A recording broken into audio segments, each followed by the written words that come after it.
Puji nama Tuhan, kita bersyukur karena Tuhan terus memberikan kesempatan kepada kita untuk menikmati anugerah dan kemurahan Tuhan, juga untuk menerima dan nasihat-nasihat Tuhan yang akan menolong kita, dan nasihat itu Tuhan berikan melalui pemberitaan firman, perenungan firman, dan kali ini kita akan bersama-sama menerima nasihat dari Tuhan melalui perenungan firman Tuhan. Sebelumnya mari kita berdoa terlebih dahulu. Bapa yang baik, tolong kami, terus sebentar kami akan merenungkan firman-Mu. Terangi hati kami, terangi pikiran kami, urapi pendengaran kami, supaya kami bisa mendengar melalui telinga kami, dan hati kami boleh melihat, boleh menerima, dan bisa memahami apa yang menjadi nasihat Tuhan bagi kami. Berbicara kepada kami, urapi kami, dan kami siap untuk merenungkan firman Tuhan. Dalam nama Tuhan Yesus Kristus kami berdoa, amin. Perenungan kesempatan kali ini saya berikan judul Hidup sebagai Alat Tuhan, dari Kisah Para Rasul pasal 9 ayat 10 sampai 16. Kisah Para Rasul pasal 9 ayat 10 sampai ayat yang ke-16. Saya bacakan buat kita semuanya. Di Damsyik ada seorang murid Tuhan bernama Ananias. Firman Tuhan kepadanya dalam suatu penglihatan. Ananias, jawabnya, ini aku Tuhan. Firman Tuhan, mari pergilah ke jalan yang bernama Jalan Lurus, dan carilah di rumah Yudas orang dari Tarsus yang bernama Saulus. Ia sekarang berdoa. Dan dalam suatu penglihatan ia melihat bahwa seorang yang bernama Ananias masuk ke dalam dan menumpangkan tangannya ke atasnya supaya ia dapat melihat lagi. Jawab Ananias, Tuhan, dari banyak orang telah kudengar tentang orang itu, betapa banyaknya kejahatan yang dilakukannya terhadap orang-orang kudus-Mu di Yerusalem. Dan ia datang kemari dengan kuasa penuh dari imam-imam kepala untuk menangkap semua orang yang memanggil nama-Mu. Tetapi firman Tuhan kepadanya, pergilah, sebab orang ini adalah alat pilihan bagiku untuk memberitakan namaku kepada bangsa-bangsa lain serta raja-raja dan orang-orang Israel. Aku sendiri akan menunjukkan kepadanya betapa banyak penderitaan yang harus ditanggung oleh karena namaku. Ini percakapan Tuhan dalam penglihatan dengan Ananias, yang Tuhan minta Ananias untuk mendoakan Saulus, dan respon Ananias menolak pada awalnya. Kenapa? Karena Ananias tahu betul siapa Saulus. Saulus adalah seorang yang sangat benci terhadap umat-umat Tuhan, banyak menganiaya dan memenjarakan umat-umat Tuhan. Bahkan Ananias mengatakan orang ini datang, Saulus datang pun ke kota itu ya untuk menangkap semua orang yang memanggil nama Tuhan. Artinya Ananias mengatakan bahwa orang Saulus datang ke Damsyik ya itu untuk menganiaya, untuk menangkap orang percaya. Bagaimana mungkin Ananias datang untuk menumpangkan tangan dan mendoakan supaya Saulus sembuh? Mungkin Ananias berpikir bisa jadi nama Ananias juga ada di dalam daftar nama yang akan ditangkap oleh Saulus, karena Ananias adalah jemaat atau umat Tuhan yang setia di dalam iman dan juga pelayanan. Bisa jadi Ananias berpikir demikian, dan itu kenapa Ananias menolak ya pada awalnya untuk datang dan mendoakan Saulus. Pada akhirnya memang Ananias akhirnya doakan Saulus. Tapi ini perbincangan di awal ya, Ananias mengatakan demikian. Tapi jawab Tuhan ya yang membuat akhirnya Ananias mengubah, dan Ananias akhirnya melakukan apa yang diperintah Tuhan. Karena Tuhan mengatakan ayat yang ke-15 bahwa Saulus adalah alat yang dipilih oleh Tuhan. Pergilah, sebab orang ini adalah alat pilihan bagiku. Ya, hari ini kita belajar menjadi hidup sebagai alat Tuhan. Kita belajar dari kehidupan Saulus dalam konteks ini, dalam peristiwa di mana Tuhan mengatakan Saulus ditetapkan menjadi alat pilihannya, dan Tuhan berbicara kepada Ananias. Yang pertama, bahwa ketika kita bicara tentang menjadi alat Tuhan, itu berbicara tentang mewujudkan rencana Tuhan. Menjadi alat Tuhan bukan berbicara mewujudkan rencana kita. Menjadi alat Tuhan bukan berbicara mewujudkan keinginan kita. Menjadi alat Tuhan bukan berbicara tentang memenuhi hasrat dan segala keinginan dan rencana kita, bukan. Menjadi alat Tuhan artinya kita mewujudkan apa yang menjadi kehendak Tuhan, apa yang menjadi rencana Tuhan. Dan Paulus dikatakan, Saulus dikatakan bahwa dia dipilih untuk menjadi alat bagi Tuhan. Jadi Saulus dipilih untuk mewujudkan rencana Tuhan. Saulus dipilih untuk melakukan apa yang menjadi kehendak Tuhan, rencana Tuhan. Dalam konteks ini adalah memberitakan Injil, memberitakan namaku, kata Tuhan, kepada bangsa-bangsa lain serta orang-orang Israel. Jadi rencana Tuhan adalah Injil diberitakan kepada bangsa-bangsa lain. Dan untuk mewujudkan rencana itu, Tuhan menggunakan Saulus sebagai alat. Makanya yang pertama ketika bicara menjadi alat Tuhan, berarti berbicara tentang mewujudkan rencana Tuhan, melakukan kehendak Tuhan, bukan mewujudkan keinginan ataupun kehendak kita.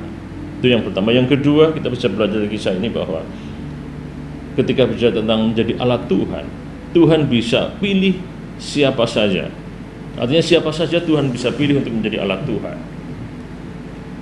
Saulus, orang yang dianggap tidak masuk akal, menjadi alat Tuhan memberitakan nama Tuhan. Kenapa? Karena sebelumnya Saulus adalah seorang yang sangat keji, seorang yang sangat kejam.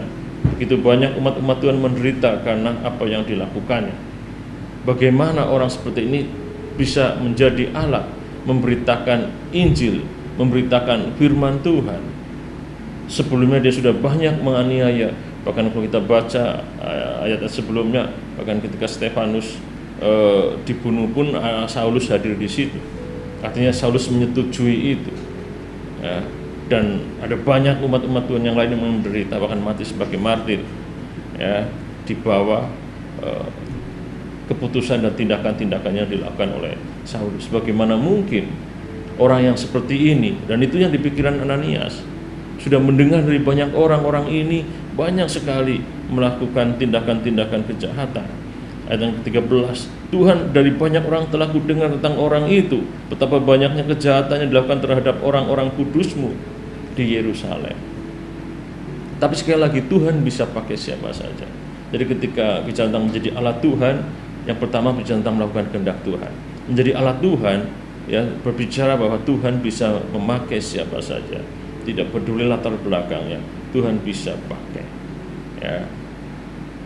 Dan kalau kita lihat dalam perjalanan pelayanan Saulus atau Paulus, awal-awalnya juga banyak sekali orang yang meragukan.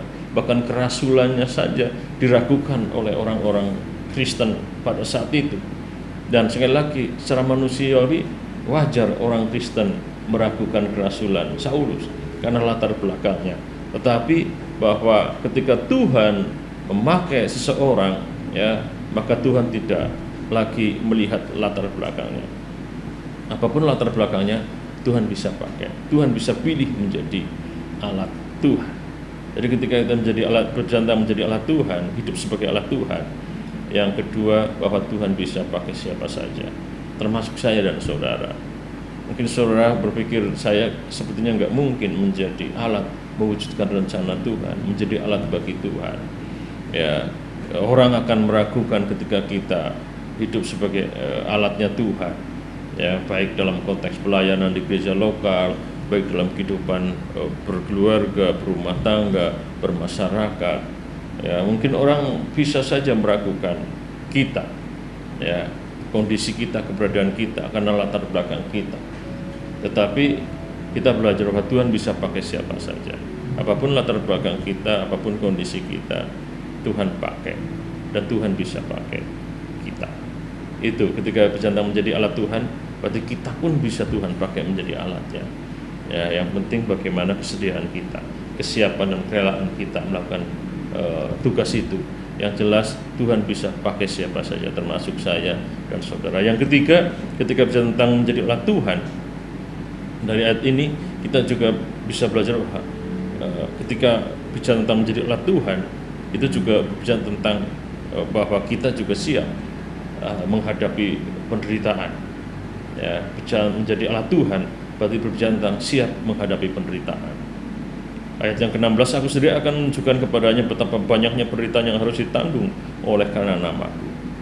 Jadi Saulus dipakai menjadi alat Tuhan, tapi Saulus atau Paulus juga akan mengalami banyak penderitaan. Jadi menjadi alat Tuhan berarti juga siap menghadapi penderitaan. Banyak orang berpikir bahwa menjadi alat Tuhan, kalau orang dipakai Tuhan secara luar biasa, berarti tentang hidupnya berkelimpahan, hidupnya diberkati secara materi, hidupnya tidak mengalami kesulitan, tidak mengalami pergumulan. Ya, itulah orang yang dipakai oleh Tuhan secara luar biasa. Hidupnya bisa menjadi berkat bagi banyak orang lain karena kaya, melimpah, tidak kekurangan, tidak mengalami kelemahan. Pokoknya semuanya baik-baik saja. Itulah hidup yang dipakai oleh Tuhan secara luar biasa. Tidak selalu demikian. Karena terkadang ketika Tuhan memakai seorang menjadi alatnya, seorang itu justru akan mengalami banyak penderitaan, dan Saulus salah satunya. Kita kan alat, ya, kita hanya melakukan apa yang dikehendak Tuhan, yang menggunakan kita sebagai alatnya. Dan siapa saja bisa menjadi alat Tuhan. Dan ketika menjadi alat Tuhan, kita harus siap, bahkan ketika kita harus mengalami penderitaan. Ya, alat untuk melindungi kaki kita, alas kaki itu sendal atau sepatu. Ya, dan ketika sendal itu atau sepatu kita pakai, tujuannya adalah supaya untuk melindungi kaki kita, sehingga kalaupun ada batu, ada kerikil yang tajam, bahkan ada paku atau ada duri, ada kaca, ya, kaki kita enggak luka, enggak mengalami luka ataupun goresan, karena ada alat yang melindungi kaki itu. Dan alat itulah yang harus menerima, ya, benda-benda yang tadi, yang tajam tadi. Yang mau saya tekankan bahwa itulah alat. Alat, ya, kadang-kadang harus mengalami satu penderitaan ketika alat itu dipakai. Ya, contohnya ya tadi, sepatu harus banyak menerima, ya, hal-hal yang seharusnya dialami atau diterima oleh kaki. Ya, sama dengan ibu-ibu yang masak, menggoreng menggunakan alat, ya, itu kan tujuannya supaya tangan tidak panas, ya, tangan tidak terkena minyak, yang kena minyak, yang kena panas, ada alat yang digunakan, alat-alat masak yang digunakan. Yang mau saya tekankan bahwa ketika kita menjadi alatnya Tuhan, kita juga harus siap, bahkan ketika kita harus menghadapi penderitaan. Karena menjadi alat Tuhan bukan berarti kita bebas dari penderitaan, hidup kita berlimpah, kita dipakai oleh Tuhan luar biasa, hidup kita tidak kekurangan, tidak mengalami kesulitan, pergumulan. Kadang-kadang kan kita sering mendengar bahwa dia dipakai Tuhan secara luar biasa. Kenapa? Tadi hidupnya diberkati secara materi, tidak ada masalah dalam keluarga, tidak ada masalah dalam hidupnya, dan seterusnya dan seterusnya. Itulah orang yang dipakai oleh Tuhan secara luar biasa. Padahal kalau kita lihat, dipakai oleh Tuhan tidak selalu seperti itu. Ketika kita dipakai oleh Tuhan, jadilah Tuhan, justru kita juga harus siap mengalami penderitaan. Saulus dikatakan menjadi alat pilihan Tuhan, dan dikatakan ada banyak penderitaan yang ditanggung oleh Saulus karena Saulus mewujudkan rencana Tuhan. Jadi 3 hal yang bisa kita pelajari pada kali ini, ya, hidup sebagai alat Tuhan.